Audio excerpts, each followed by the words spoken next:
Hi guys, hope you all are good. और बेटा हमने लास्ट लेक्चर में हेरिडिटी के में मेंडल का मोनो हाइब्रिड क्रॉस पढ़ा था। इस लेक्चर में हम कवर करेंगे डाई हाइब्रिड क्रॉस और इस चैप्टर का लास्ट टॉपिक सेक्स डिटर्मिनेशन और कुछ छोटे छोटे टॉपिक्स बेटा जो एनसीईआरटी में मेंशन्ड नहीं है, लेकिन फिर भी बेटा बोर्ड्स में उसके क्वेश्चंस फ्रेम हो जाते हैं। जैसे ब्लड ग्रुप हो गया हमारे पास, मेंडल के कुछ लॉज हो गए जो हमें डाई हाइब्रिड और मोनो हाइब्रिड क्रॉसेस को समझने में ज़्यादा हेल्प करता है। ठीक है, अब देखो हम डाई हाइब्रिड क्रॉस पढ़ना स्टार्ट करते हैं। बेटा डाई मीन्स क्या होता है? डाई मीन्स होता है दो, तो मीन्स इसके अंदर करेक्टर्स में हमें कितने लेने हैं? दो लेने हैं। जैसे हम करेक्टर किसका लेंगे, किसका स्टडी करेंगे? इसके अंदर सीड का करेक्टर स्टडी करेंगे। सीड के जैसे हमें दो करेक्टर लेने हैं, तो दो करेक्टर में हम सीड का कलर लेंगे और सीड का शेप लेंगे। ठीक है, कलर में हमने लिया येलो एंड ग्रीन, शेप ली हमने राउंड एंड रिंकल्ड। बेटा आपको ये अच्छे से डिफ्रेंशिएट कर पा रहे होंगे कि कौन सा हमारा डोमिनेंट ट्रेट है और कौन सा रिसेसिव ट्रेट है। देखो मैंने आपको लास्ट लेक्चर में बताया था, जो हम कैपिटल लेटर से डिनोट करते हैं ना बेटा, वो होता है हमारा डोमिनेंट ट्रेट, और जो स्मॉल से करते हैं वो होता है हमारा रिसेसिव ट्रेट्स। मीन्स येलो और राउंड हमारे क्या है? Dominant trait. Green and wrinkled क्या हमारे पास? Recessive traits. ठीक है, तो बेटा अब इनकी क्रॉसिंग कराते हैं। मीन्स हमारा ये पेरेंट है, हमने राउंड और येलो प्लांट लिया, रिंकल्ड और ग्रीन प्लांट लिया। इन दोनों पेरेंट्स की क्रॉसिंग कराने से हमें गैमीट आए R capital Y small Y. ठीक है, इससे हमारी की क्या बन गई? F1 जनरेशन बन गई। ठीक है, F1 जनरेशन आने के बाद बेटा हमें पता है हम उसकी सेल्फिंग कराते हैं। सेल्फिंग क्यों कराते हैं? F2 जनरेशन निकालने के लिए। अब F2 जनरेशन आई, ये 16 कॉम्बिनेशन बनते हैं F2 जनरेशन में बेटा। लेकिन आप सोचोगे मैम ये 16 ऐसे कैसे याद रखें? एकदम देख के ऐसे लग रहा है कैसे याद रखेंगे, इनका सीरियल वाइज भूल गए, तो ऐसा कुछ नहीं होता बेटा। बेसिकली इस टेबल को आप कुछ ही सेकंड्स में फ्रेम कर सकते हो, बस एक बार समझने की बात है। तो देखो क्या किया, capital R small Y, capital R small R, capital Y small Y. इनको देखो हमने कोई भी एक करेक्टर उठा लेना है। मान लो मैं उठा रही हूँ शेप का करेक्टर, ठीक है, कैपिटल आर स्मॉल आर है। ठीक है, अब इसको दोनों के साथ दूसरे जो करेक्टर है ना हमारा कलर, उनको दोनों के साथ क्रॉस करा देंगे। कैपिटल वाई के साथ भी स्मॉल वाई के साथ भी सेम करेंगे हम। स्मॉल आर के साथ कैपिटल आर के साथ भी करा देंगे और स्मॉल वाई के साथ भी करा देंगे। ठीक है, उसके बाद जब हम कराएंगे तो हम एक सीक्वेंस लिखेंगे। जैसे मैंने बताया कैपिटल आर कैपिटल वाई, ये यहाँ पे लिख दिया कैपिटल आर स्मॉल वाई, उसके बाद स्मॉल आर कैपिटल वाई, ये यहाँ लिख दिया स्मॉल आर स्मॉल वाई। या मीन्स बेटा ये हमारे क्या बन गए? गैमीट्स बन गए। यही गैमीट्स इस जिस सीक्वेंस में यहाँ पे लिखे हैं वही सीक्वेंस बेटा इधर भी होना चाहिए। उसके बाद हमें क्या करना है, इसको पकड़ेंगे, इसके साथ क्रॉस कराएंगे, यहाँ लिख देंगे, इस बॉक्स के अंदर फिल कर। देखो कैपिटल आर कैपिटल वाई। ठीक है, उसके बाद चलते capital R capital Y small Y, तो हमने ये फिल कर दिया। Capital R small R capital Y ये फिल कर दिया। ठीक है, जस्ट यही सेम चीज़ है, capital R capital Y small Y, यही चीज़ इसमें है। कैपिटल आर वाई इसके साथ कैपिटल वाई के साथ कैपिटल आर स्मॉल वाई, यहाँ पे भी कैपिटल आर स्मॉल वाई था, तो कैपिटल आर स्मॉल वाई, यही सेम हमने सब में क्या है, इसको पकड़ा, फिर इससे कराया, फिर इससे यही सेम प्रोसीजर चला। लेकिन बेटा इसमें हमें याद क्या रखना है, किस चीज़ के ऊपर हमारा क्वेश्चन जो बोर्ड्स में होगा वो फ्रेम होगा। हमें ये पता होना चाहिए कि हमारे पास राउंड रिंकल्ड कितने बने, राउंड ग्रीन कितने बने, ये सब हमें इसमें पता होना चाहिए। ठीक है, तो मैं आपको ये चीज़ बताती हूँ। जैसे हमें देखना है कि हम केसेस देखते हैं इसके अंदर, राउंड येलो हमारे पास कितने आए, राउंड ग्रीन बेटा हमारे पास कितने बन रहे हैं, उसके बाद रिंकल्ड येलो कितने बन रहे हैं हमारे पास, उसके बाद लास्ट है हमारे पास रिंकल्ड ग्रीन कितने बन रहे हैं। ठीक है, यही सब हमें फाइंड करना, और यही रेशियोज जो होती है यही बेटा हमारे पास एग्जाम में पूछी जाती है। अब देखो राउंड डोमिनेंट था, येलो भी डोमिनेंट था, means capital R capital Y, या फिर इसका ये होमोजाइगस था ट्रेट, या फिर इसका हेटेरोजाइगस भी, capital R capital Y small Y, ऐसा भी हो सकता है। ठीक है, तो हम इस केसेस में फाइंड करते हैं कौन सा केस कितनी बार बन रहा है और कैसे बन रहा है। देखो पहला केस क्या कहता है बेटा, capital R capital Y means round yellow, इसके अंदर हम ऐड करते जाते हैं और उसके बाद हम फाइनल ट्रेट्स अपने लिख देंगे कितना क्या आ रहा है। ठीक है, उसके बाद capital R capital Y small Y. अब देखो बेटा यहाँ पे तो आपको समझ आ रहा है मैम डोमिनेंट है, सेम है, लेकिन यहाँ पे कैपिटल वाई स्मॉल वाई अलग अलग है, तो आप इसे क्या लिखोगे? देखो, जब मैंने आपको पिछले लेक्चर में भी बताया था, जब डोमिनेंट भी प्रेजेंट होता है, रिसेसिव भी साथ के साथ प्रेजेंट होता है, तो बेटा डोमिनेंट जो होता है ना उसका ट्रेट शो होता है, रिसेसिव अपना ट्रेट शो नहीं करता है। तो हम यहाँ पे क्या लेंगे? राउंड येलो बन जाएगा, क्योंकि ये पूरा येलो शो होगा, डोमिनेंट का ही करेक्टर शो होगा, यही एक्सप्रेस होगा। रिसेसिव कभी भी एक्सप्रेस नहीं होता है डोमिनेंट के साथ, ठीक है। तो ये हम यहाँ पे एक और ऐड कर देंगे, ठीक है। उसके बाद आता है बेटा capital R small R means round, capital Y means yellow, ठीक है। इसको प्लस करते हैं। उसके बाद capital R small R capital Y small Y means dominant recessive है, डोमिनेंट एक्सप्रेस होगा, राउंड येलो आएगा यहाँ से भी बेटा।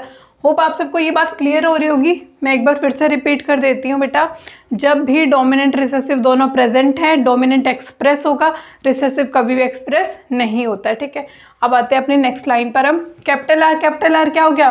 Round, capital Y small Y क्या होता है बेटा? येलो, ठीक है। तो ये भी हमारे पास राउंड येलो का केस आ गया, ठीक है। उसके बाद capital R small Y, capital R बेटा हो गया हमारे पास राउंड, स्मॉल वाई क्या होते हैं? ग्रीन, ठीक है। तो राउंड ग्रीन में हम इसे ऐड कर लेते हैं, ठीक है। उसके बाद आता है capital R capital Y small Y means round and yellow, ठीक है। उसके बाद capital R small Y means round and green का केस बन जाता है हमारे पास, ठीक है बेटा। उसके बाद देखो capital R small R means round, capital Y means yellow, ठीक है। तो हम इसमें ऐड कर देते हैं राउंड येलो में। उसके बाद देखो बेटा capital R small R capital Y means फिर से राउंड येलो का केस बन रहा है हमारे पास। उसके बाद देखो small R capital Y small R क्या हो गया बेटा? Wrinkled, capital Y yellow means wrinkled, yellow का केस बन गई है हमारे पास। उसके बाद small R means wrinkled, capital Y means yellow, तो रिंकल्ड येलो का केस हो गया दोबारा से। उसके बाद आता है capital R small R means बेटा round, capital Y small Y means yellow, तो राउंड येलो का केस आ गया। ये मीन्स आपने देखा राउंड येलो के केस तो बहुत ज़्यादा आ रहा है। अब टोटल करते हैं हम लोग कौन सा कितना केस बन रहा है, ठीक है। Capital R small R means round, capital small Y green, तो ये क्या बन जाएगा बेटा? राउंड ग्रीन का केस हो जाएगा, ठीक है। उसके बाद लास्ट आता है small R means wrinkled, capital Y small Y means yellow, ठीक है। तो यहाँ पे रिंकल्ड येलो में हम प्लस कर देंगे। उसके बाद लास्ट केस बचता है बेटा हमारे पास small R means wrinkled, small Y means green, तो लास्ट केस हमारे पास किसका बन जाएगा? रिंकल्ड ग्रीन का। अब बेटा हम इन सबको ऐड करते हैं, ये कितना हुआ? 1 2 3 4 5 6 7 8 9 केसेस बन रहे हैं हमारे पास किसके? राउंड येलो के। और हमारे पास राउंड ग्रीन के केसेस कितने बन रहे हैं बेटा? 3, और रिंकल्ड येलो के केसेस भी कितने हुए? 3। अब हम इन्हें नोट कर लेते हैं, राउंड येलो के 9, राउंड ग्रीन के 3, रिंकल्ड येलो के 3, रिंकल्ड ग्रीन के 1। मीन्स हमारे पास जो रेशियोज आती है, मीन्स मैंने आपको बताया था लास्ट लेक्चर में 2 रेशियो होती है बेटा, फिनोटिपिक रेशियो, जीनोटिपिक रेशियो। दो फिनोटिपिक रेशियो होती है, उसी में हेट्रोजाइगस कंडीशंस हमने ऐड करते हैं, वो भी ऐड किए, मतलब सब दोनों होमो प्लस हेट्रो होता है फिनोटिपिक में, ठीक है। हम उसमें जेनेटिकली नहीं देखते हैं, ठीक है, फिनोटिपिक में। तो ये हमारी जो रेशियो है ये डायहाइब्रिड की कौन सी रेशियो है? फिनोटिपिक रेशियो है। 9:3:1। ये पेपर में पूछा जाएगा आपसे, ये कौन सी रेशियो है बेटा? फिनोटिपिक रेशियो है, ठीक है। डायहाइब्रिड क्रॉस में बस इतना ही था, तो इतना ही हमें पढ़ना है कि किसकी रेशियो कैसे बनती है और कितनी रेशियो आती है और कौन से हम करेक्टर्स लेते हैं, ठीक है। आई होप आप सबको याद हो हमने करेक्टर्स कौन से लिए थे, एक बार रिकॉल करें। सीड के कौन कौन से करेक्टर लिए थे बेटा हमने? सीड का शेप और सीड का कलर। उसमें डोमिनेंट ट्रेट कौन सा था बेटा? येलो डोमिनेंट ट्रेट था कलर में। और शेप के अंदर कौन सा डोमिनेंट था? राउंड हमारे पास डोमिनेंट था। उसके बाद हम नेक्स्ट टॉपिक देखते हैं अपना कि ब्लड ग्रुप जब हम लोग पढ़ेंगे तो ब्लड ग्रुप के अंदर कैसे, मतलब एक इंडिविजुअल ब्लड ग्रुप शो होता है हमारी, जैसे मदर हमारा अगर ए है और फादर का ब्लड ग्रुप बी है तो इंडिविजुअल का ब्लड ग्रुप क्या होता है, ऐसे सब पढ़ेंगे अब, ठीक है। नेक्स्ट टॉपिक क्या है बेटा हमारा? Blood group. अब देखो बेटा ब्लड ग्रुप में हमारे पास कितने ब्लड ग्रुप्स होते हैं? ए, बी एंड ओ। अब देखो इसमें से बेटा डोमिनेंट कौन सा होता है, रिसेसिव कौन सा होता है? जो ए और बी है ना बेटा, ये दोनों क्या होते हैं? डोमिनेंट ट्रेट्स होते हैं। और ओ जो होता है ना वो सिंगल रिसेसिव होता है। Dominant means A and B dominant होने का क्या मतलब है कि ये दोनों अगर एक साथ भी प्रेजेंट होंगे ना तो दोनों ही एक्सप्रेस होंगे। अगर ए अकेला प्रेजेंट है ओ के साथ तो ए एक्सप्रेस होगा, बी अकेला प्रेजेंट है तो बी एक्सप्रेस होगा। देखो जैसे फादर है हमारे पास और मदर, इसके अंदर बेटा 4 केसेस बनते हैं बेसिकली। मीन्स एक ऑफस्प्रिंग में हमें पता लगता है कि उसका ब्लड ग्रुप क्या होने वाला है, क्या पॉसिबिलिटीज़ है, ठीक है। अगर हमारे पास फादर का ब्लड ग्रुप आई ए है, अब बेटा आई ए क्यों लिखा मैंने, क्योंकि ये जितने भी ब्लड ग्रुप्स होते हैं बेटा तीनों के तीनों ये हमारे आई जीन के ऊपर प्रेजेंट होते हैं, ठीक है। जैसे फादर का आई ए है, मदर का आई ओ है, तो बेटा ए डोमिनेंट है, ओ रिसेसिव है, तो ऑफस्प्रिंग का ब्लड ग्रुप क्या होने वाला है, ए होगा ऑफ कोर्स। क्यों होगा, क्योंकि ओ रिसेसिव है, ए डोमिनेंट है, ए ही एक्सप्रेस होगा। उसके बाद आता है फादर का अगर आई बी हो जाता है, मदर का आई ओ रहता है, तो बेटा क्या होगा, बी डोमिनेंट है, ओ रिसेसिव है, बी ऑफस्प्रिंग का ब्लड ग्रुप हो जाएगा। उसके बाद आई ए फादर का हो गया, आई बी ही बेटा हो गया किसका, मदर का, तो ऑफस्प्रिंग का ब्लड ग्रुप क्या आएगा, क्योंकि मैम अब तो ए और बी दोनों आ गए, दोनों डोमिनेंट होता है। तो बेटा ये एक स्पेशल केस होता है जो आप क्लास 12th में जाके ज़्यादा क्लियर हो जाएगा। बस आप इतना याद रखो, जब दो ट्रेट्स प्रेजेंट है तो आपका ऑफस्प्रिंग का ब्लड ग्रुप क्या आएगा, ए एंड बी दोनों एक्सप्रेस हो जाएंगे। अगर बेटा फादर का भी आई ओ है, मदर का भी आई ओ है, तो ऑफस्प्रिंग का ब्लड ग्रुप क्या आएगा, ओ, ठीक है। आई होप ब्लड ग्रुप में सिर्फ इतना ही ज़्यादा बताने का था, ज़्यादा कुछ हम डिस्कस नहीं करेंगे, यही सब बताने का था और यही आपको क्लियर होना चाहिए कि इसमें डोमिनेंट ए और बी होते हैं और रिसेसिव ओ होता है। फादर मदर का जब जो भी ब्लड ग्रुप होता है तो वही ऑफस्प्रिंग का क्या पॉसिबल होता है, ठीक है। उसके बाद हम बेटा बात करते हैं मेंडल के कुछ लॉज की। पहला लॉ जो होता है मेंडल को कौन सा होता है, law of dominance. Law of dominance हमारे पास क्या कहता है, देखो, use to explain expressions of only one parent in F1 generation and both in F2 generation. Means कि ये जो लॉ ऑफ डोमिनेंस जो होता है ना मेंडल का लॉ, ये सिर्फ एक ही पेरेंट को शो करता है, किसके अंदर, F1 जनरेशन के अंदर, और दोनों ट्रेट्स को शो करता है कौन सी जनरेशन के अंदर, F2 जनरेशन। जैसे बेटा मोनो हाइब्रिड क्रॉस आपको याद होगा, हमने क्या लिया था, कैपिटल टी स्मॉल टी, ये हमने पेरेंट्स लिए थे। इनसे F1 जनरेशन में क्या आया था, कैपिटल टी, यहाँ से क्या आया था, स्मॉल टी, और इन दोनों की जब हमने सेल्फिंग कराई थी गैमेट्स बनने के बाद तो हमारे पास कैपिटल टी स्मॉल टी ही शो हुआ था। मीन्स हेट्रोजाइगस है, डोमिनेंट रिसेसिव दोनों प्रेजेंट है, मीन्स ये क्या होगा, टोल होगा। तो देखो हमारे पास जब ये F1 जनरेशन बनी थी बेटा, ये क्या होगी, F1 जनरेशन। इस F1 जनरेशन में सिर्फ हमारे पास टोल ही शो हुआ है, हमारे पास शॉर्ट शो नहीं हुआ है। तो इसीलिए इसने कहा है कि F1 जनरेशन के अंदर सिर्फ एक ही पेरेंट शो होगा, लेकिन जब हमने इसको दोबारा से सेल्फिंग कराई थी capital T small T capital T small T से, तो capital T capital T small T small T small T, ये तीनों एलील्स हमारे पास बने थे, ये तीनों कॉम्बिनेशंस आई थी हमारे पास। तो इसमें देखो पेरेंट टोल भी आ गया और हमारे पास शॉर्ट पेरेंट भी आ गया। तो मीन्स F2 जनरेशन के अंदर क्या हो रहा है, दोनों शो हो रहे हैं, लेकिन हमारे पास F1 जनरेशन के अंदर सिर्फ एक ही पेरेंट शो होता है, वो होता है टोल, या फिर कोई भी हो सकता है, लेकिन मोस्टली डोमिनेंट वाले शो होता है, टोल शो होता है, ठीक है। उसके बाद सेकंड लॉ है बेटा law of segregation. Law of segregation क्या कहता है, characters do not show blending at all. देखो बेटा अब आपने देखा टोल और शॉर्ट, तो इसके बीच में ऐसा तो नहीं हुआ ना कहीं भी कि कोई मिड हाइट का कोई प्लांट आ गया, या तो वो प्लांट टोल आया है या प्लांट वो शॉर्ट आया है। अब ये भी क्या है, capital T small T means toll है, तो कोई भी मिड मतलब कोई भी बीच का कुछ कोई भी प्लांट नहीं बना, या तो प्लांट बड़ा होगा छोटा होगा। तो मीन्स करेक्टर्स की ब्लेंडिंग कभी भी नहीं होती, ये मेंडल के लॉ में प्रेजेंट है, लॉ ऑफ सेग्रीगेशन कहता है ये। उसके बाद थर्ड पॉइंट है बेटा लॉ ऑफ इंडिपेंडेंट असॉर्टमेंट।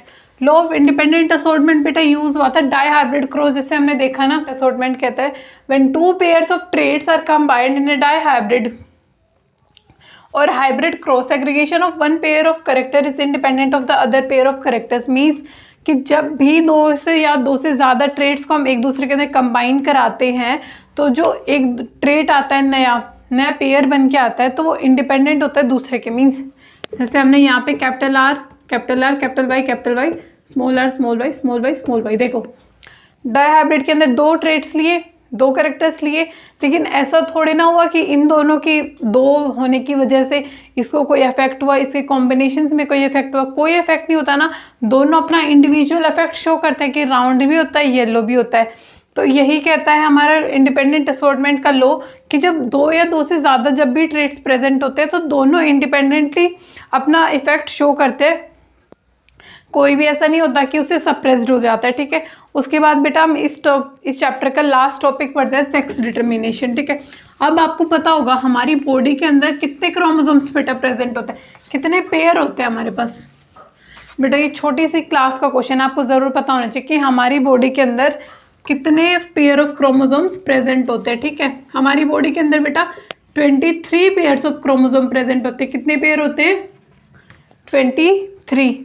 कोई बेटा रिकॉल कर पा रहे 23 में से कितने ऑटोसोम्स होते हैं और कितने सेक्स क्रोमोसोम होते हैं? देखो मैंने आपको बताया 23 मैंने आपको बताया पेयर ऑफ क्रोमोसोम्स होते हैं। उसके अंदर से बेटा जो 22 होते हैं वो हमारे क्या होते हैं? ऑटोसोम्स। और जो एक सिंगल पेयर होता है ये होता है बेटा हमारा सेक्स क्रोमोसोम।